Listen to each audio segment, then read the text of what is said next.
Toe ek nog klein was, onbewus en jonk, het ek die wêreld deur jou oë ontdek. Jy het my hand gevat en my die pad gewys, my deur donker nagte na die lig gelei. Jy het my opgetel wanneer ek wou val, en my laat glo ek kan enigiets vermag. Jy was my beskermer, my leermeester, my vriend, altyd langs my deur elke seisoen. 'n skuilplek in stormse lig in die nag, jy het vingerafdrukke diep op my hart gelaat. Versorger, bemoediger, held, vir altyd, soveel van wie ek is, het by jou begin. Jy het my geleer van moed en van genade,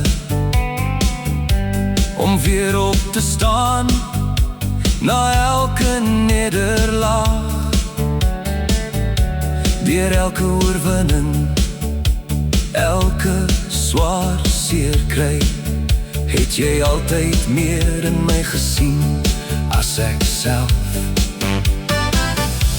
Jou stille krag, jou vaste sterk hand, het my gevorm tot die mens wat ek vandag is.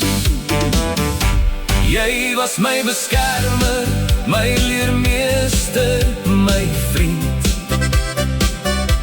altyd langs my deur elke seisoen. 'n skuilplek in stormse lig in die nag, jy het vingerafdrukke diep op my hart gelaat.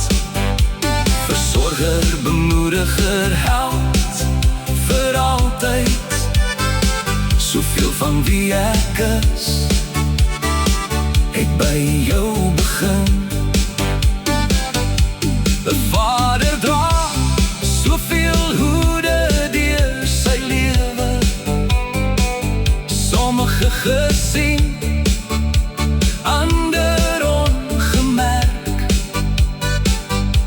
maar elke opoffering, elke stil gebed, het die fundament van my lewe gelê. Groot mens wees kom sonder kaart, sonder raad, en nou verstaan ek beter die swaar van elke daad. Die wêreld en sy laste het diep spore in jou gelaat, maar jy het steeds bly opstaan, al was die pad soms kwaad. En as die aanklaer weer jou naam in donker fluister noem, sal ek saam met jou bly staan voor die troon van God se guns. Want nou verstaan ek beter die man wat jy moes wees. Jy is vergewe, jy is geliefd, deur Christus reeds verlos. Jy was my beskermer, my leermeester, my gids. Jou stem stap steeds vandag nog langs my. Al gaan die jare verby en verander